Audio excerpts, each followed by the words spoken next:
5 दिन की कथा को अपनी पंचम इंद्रियों को, चाहे वो कर्म इंद्रिय हो चाहे वो ज्ञान इंद्रिय हो, इन सभी इंद्रियों को अपने वश में कर कर इस कथा का लाभ लीजिए। सारी इंद्रियों को वशित करते हुए एक 11वें नंबर की जो इंद्री है मन, इस मन रूपी इंद्री को संयमित कर कर भगवान शिव की इस कथा का रसतत्वपन ग्रहण करें। कहते हैं शिव महापुराण की कथा में जब हम जाकर बैठते हैं, आप और हम जब भगवान शंकर की कथा को श्रवण करने के लिए पहुंचते हैं, हम जितने जितने कदम चलकर भगवान देवादिदेव महादेव की कथा की ओर बढ़ते हैं, उतने उतने हम अपने दुख को काटते चले जाते हैं और परमात्मा की शरणागति प्राप्त करते चले जाते हैं। बोल बम का नारा है सारी समस्या का हल। भगवान शिव के हम उतने करीब होते चले जाते हैं, उतने उनके पास में जाते चले जाते हैं, उनके नजदीक होते चले जाते हैं। भक्ति और मुक्ति, ये दोनों अलग अलग विषय हैं।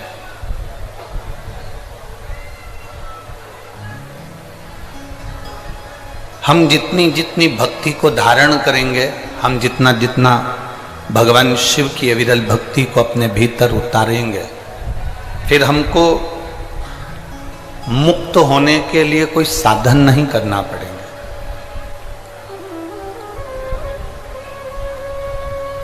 फिर हमें मुक्ति पाने का कोई साधन नहीं ढूंढना है।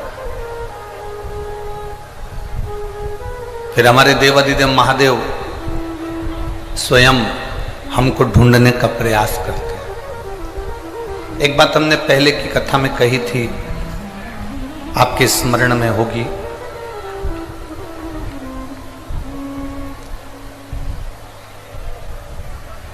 अपने बच्चे को जब हम स्कूल भेजते हैं,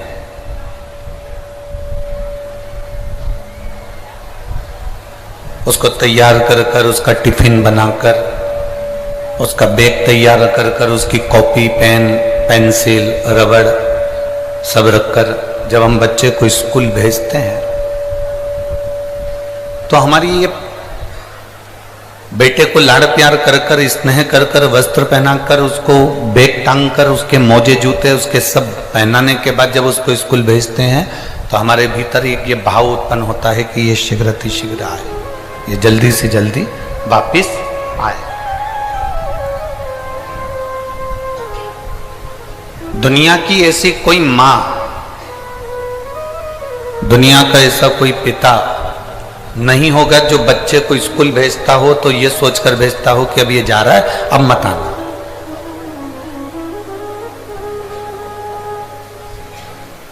दुनिया की प्रत्येक मां, दुनिया का प्रत्येक पिता अपने बच्चे को जब स्कूल भेजता है तो ये कामना रखकर भेजता है कि ये अच्छी पढ़ाई करे, अच्छा विद्याध्ययन करे, अच्छे से पढ़े, अच्छा ज्ञान अर्जन करे, और ज्ञान अर्जन करने के बाद, पढ़ने के बाद वापिस हमारे घर को आए, फिर हमारे घर को वापिस आए।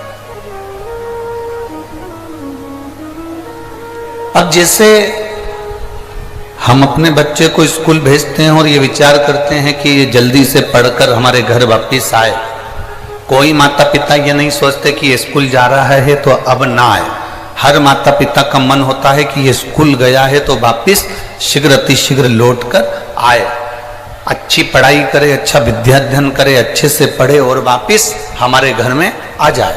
तो जैसे माता पिता बच्चे को वापिस पढ़ने के बाद अपने घर में बुलाना चाहते हैं, उसी तरह मेरा शंभु, मेरा त्रिकालदर्शी, मेरा शिव है, जब हमें पृथ्वी पर भेजता है तो ये कहकर भेजता है कि अपनी पूरी अध्ययन करने के बाद संसार सागर में अपने परिवार, बच्चे, कुटुंब, कबीले, इन सब में रहने के बाद भी अगर तू मेरा भगवत भजन कर कर मेरे पास आता है तो मैं तुझे अपने हृदय से लगा लेता हूं, मैं तुझे अपना बना लेता हूं। ये उसकी सहजता। मिठास करो थोड़ा, ढीले डालो हल्का सा। उसको अपने पास बुलाने का प्रयास करता है, उसको अपने करीब लाने का प्रयास करता है। और तेरी कृपा बिना न हिले एक भी अणु, लेते सांस तेरी कृपा से तनु तनु। बखान क्या करूं मैं राखों के ढेर का, चपटी भभूत में खजाना कुबेर का। हे गंगाधार मोती द्वार ओमकार तू, भोले ओमकार तू। आयुष तिहारी शंभु कार तू। बखान क्या करूं मैं राखों के ढेर का, चपटी भभूत में खजाना कुबेर का। उसकी एक शरीर मात्र से, एक अंश मात्र से, उसके शिवलिंग मात्र से, भगवान शंकर के शिवलिंग से भी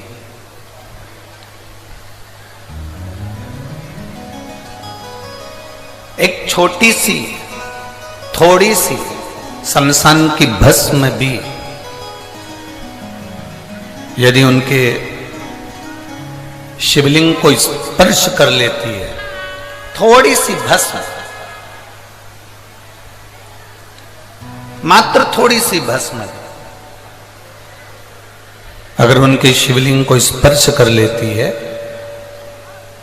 उनके शिवलिंग का स्पर्श मात्र कर लेती है, और वो भस्म भी स्पर्श मात्र करने से इतनी पवित्र हो जाती है कि वो कुबेर का भंडार भर देती है। तो जरा विचार करिएगा कि एक फूल, एक पत्ती, एक धतूरा, एक थोड़ा सा पत्ती, पुष्प भी शंकर भगवान के शिवलिंग पर चढ़ता है तो हम उस फूल पत्ती को जमीन पर नहीं फेंकते।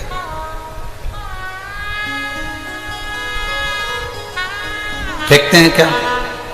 बोलो रे झारखंड वाली जी जियो और झारखंड के जी जाओ, फेंकते हैं क्या? नहीं। अगर वो फूल पत्ती भगवान शंकर पर चढ़ गई, कोई पुष्प चढ़ गया, कोई दुर्वा चढ़ गई, कोई पत्ती चढ़ गई, कोई बेलपत्र चढ़ गया, कोई साधारण पत्ता चढ़ गया, कोई पुष्प चढ़ गया, हम उसको पाँव में नहीं आने देते, हम उसको फेंकते नहीं है, हम उसको रोड पर, जमीन पर उसको पटकते नहीं।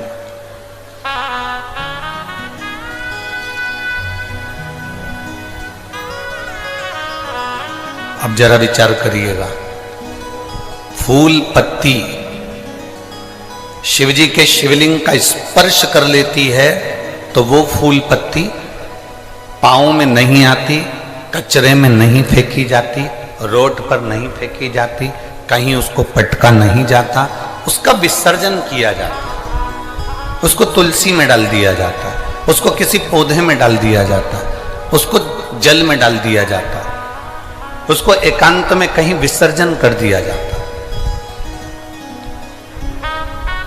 जरा विचार करिए, एक साधारण सी पत्ती, एक साधारण सा पुष्प शिवजी के शिवलिंग का स्पर्श कर लेता है तो वो पाँव में नहीं आता, वो कचरे में नहीं जाता, वो गटर में नहीं जाता, वो गंदी जगह पर नहीं जाता।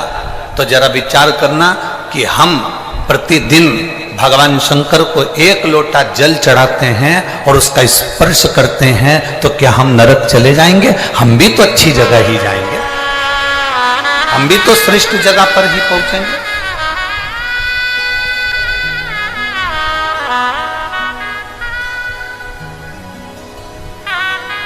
और जिसको भगवान देवाधिदेव महादेव जिस पर करुणा करना चाहते हैं, जिस पर मेरे देवाधिदेव महादेव कृपा करना चाहते हैं, जिस पर भगवान देवाधिदेव महादेव दया करना चाहते हैं, उसको खींचकर मेरे देवाधिदेव महादेव अपने पास में बुला लेते हैं। आप और हम भगवान शंकर की कथा को श्रवण कर रहे हैं तो साधारण नहीं हो, मेरे देवाधिदेव महादेव ने उसके लिए आपको चुनकर रखा, इसलिए खींचकर यहां तक बुलाया। बिना नहीं पहुंच सकते।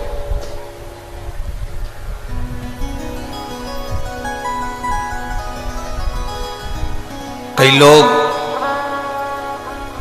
इस शिव महापुराण के पंडालों में कई लोग बाहर ऐसे बैठे हैं जिनको हम दिख भी नहीं रहे होंगे।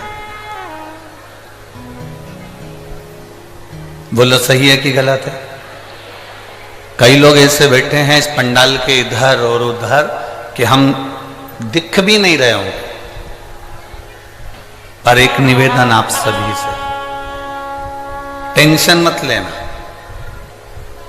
हम भले ना दिखें पर 5 दिन की कथा में तुम्हें महादेव जरूर दिखेगा, ये पक्का।